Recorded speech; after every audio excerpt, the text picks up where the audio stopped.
Okay, welcome to today's project update. Today we're going to update you on the progress I've made on Nick's New Year's painting challenge, Get It Painted challenge. Now, there's two models I was working on. The first is this is basically a weapons platform, and I'm a firm believer in not painting anything you don't need to paint. So, since the turret itself covers a good portion of the top of this, I left that primer black.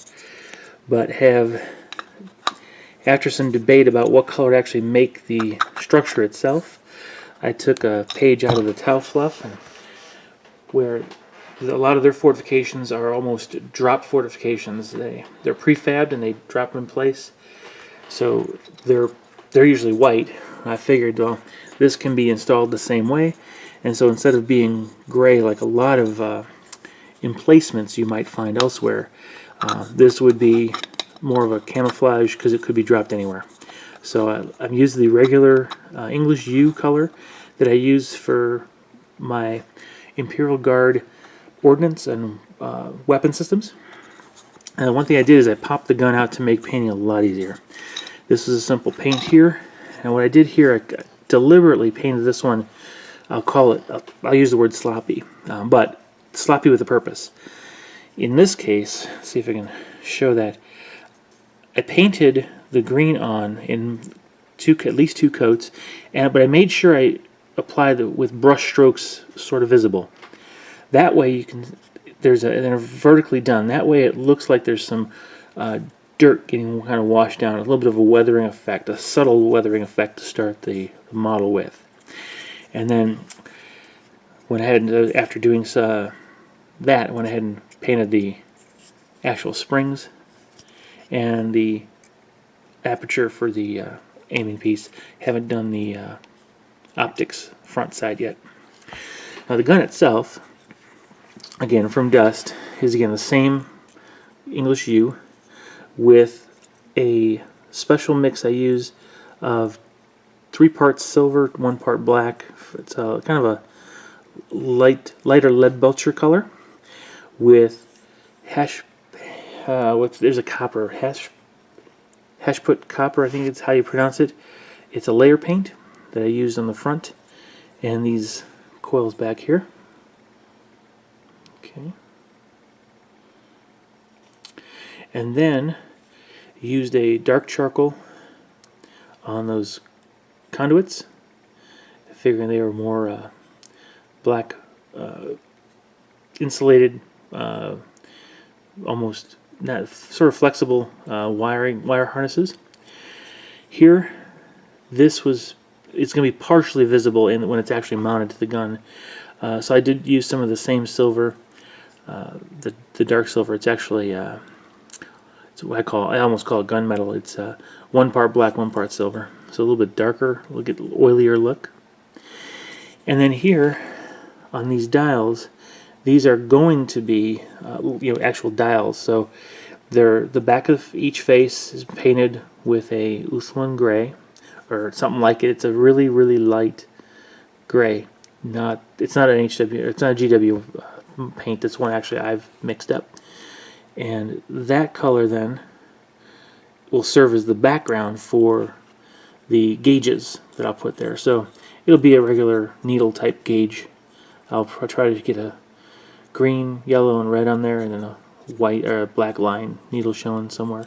Figure there's one for each side of each of the 2 banks that power the weapon itself, and it fires. So that's what I've done so far on this model. I will put it together when I'm done painting, not before. I just don't want to nick up the paint.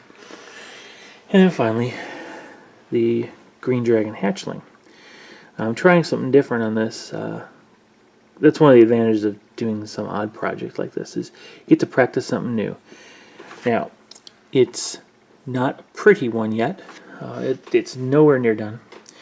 Essentially, I did get into a groove, and so after base coating it, I did try to apply some layering and some shading. So a lot more was done in the short time I was actually working on it than I expected.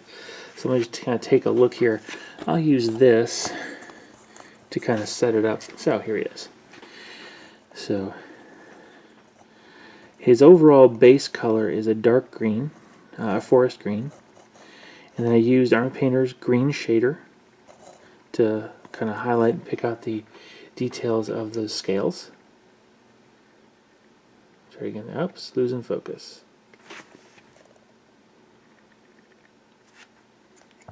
There it is. Okay.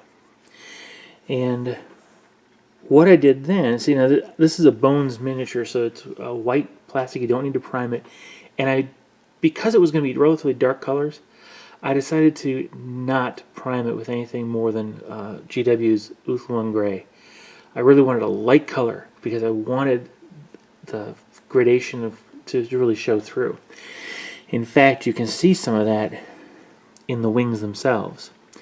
Because what I did is for the actual wings, in the leathery portions, I took what's called Gamal green and washed it on there. So you can see how there's some shading going on in that area, little light spots and dark spots. And then that was after painting the actually before painting the actual bony structure. Leaving it, I left it alone, and then painted the wing leathery part. Then went back over and used the I want to say it's Gamal green. I'll have to go back and double check, but over those to get a slightly different color. Now again, because it's right on that gray undercoat, I was able to get some variation in shades on that wing very, very easily. Now on the other top surface of the wing is done with that. I actually also went through and did a first coat of some very, very dark, well, it's a charcoal black kind of color, so it's a gray black, just to give the definition to the wing tip, or the fingertips of each of the wing fingers. Those aren't near done. That's not the end color. And then went ahead and did the mouth using a pink for the mouth itself with a red wash from our stain from Army Painter. Now the fins, these back fins, were left bare, and I washed over those with the Gamal green, just like I did the wings, to get kind of that variation in shade. And then the first thing I did with the underbody is on the gray, I went ahead and used Army Painter's green. That allowed the darkening to get into the recesses really well. And then I dry brushed with a lighter green on top of that. Because it was a gray undercoat, that Jubilee green that's in there really, because it's dry brushed, it allows a lot of that white or gray to come through and really makes the green pale. So I'm pretty pleased with that. I'll probably do a little bit more work. Actually, I will do more work to get that the dry brushing a little tighter. The inside of the arms are also the same color as are the hands. Now, on the underside of the wings, I have not done anything more than what I'll call a base coat.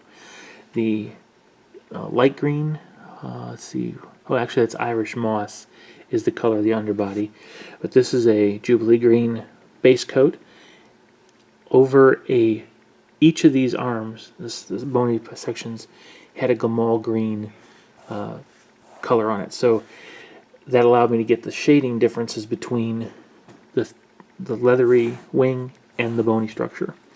Yeah, I had to basically decided, you know what, I better stop now, let everything dry completely before messing anything up. So definitely a work in process. I was expecting to do a little less than what you see in front of you with my first update video, but as it turns out, got quite a bit done in one sitting. I just got in a streak and kept going. So I feel pretty good about what I've accomplished with this challenge, and there's still another month and a half to go, so actually I'm sure I'll be able to get these two done, even with those other projects that are staring me in the face. Alright, so hope you found that fun and enjoyable to watch. Please share, like, and subscribe, and let me know what you think below, and see you in the next video. Bye-bye.